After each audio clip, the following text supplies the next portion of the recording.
In this video, I'm going to show you how to quickly capture your publications from Google Scholar and then import them into Experts Directory using a tool called Publish or Perish.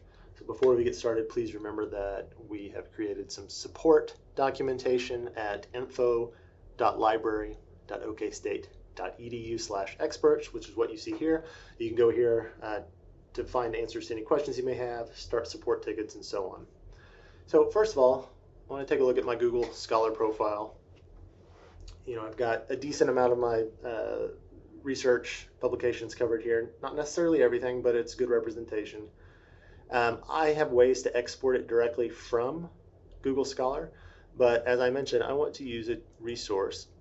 It's free software called Publish or Perish. So the directions for downloading this software are available on our support site.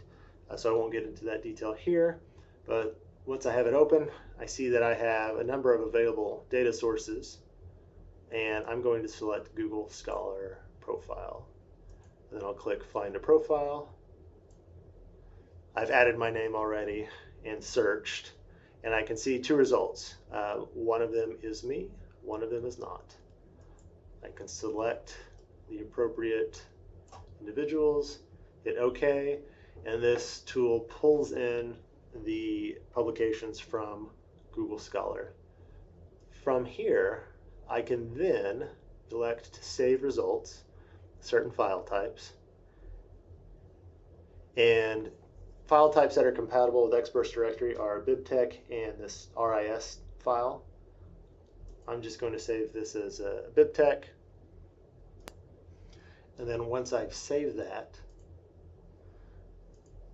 I can navigate to my Experts Directory homepage. Again, that's expertsdirectory.okstate.edu. Log in, and from my homepage, I can go to the top left menu, My Profile tab, over to Tools, and import scholarly and creative works. And from here, I can then browse for that particular file. I have the option to select if it's a BibTeX or an RIS file, select the appropriate one, and then upload.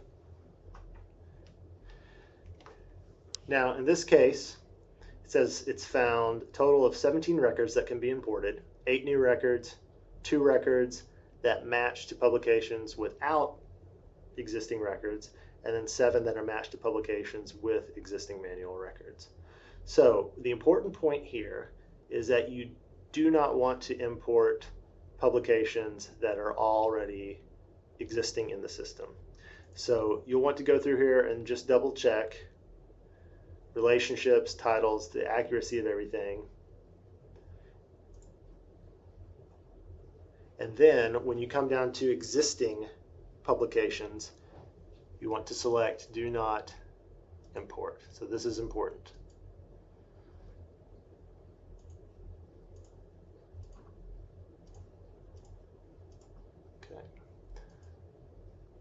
Once you're done with that process, you want to click Import.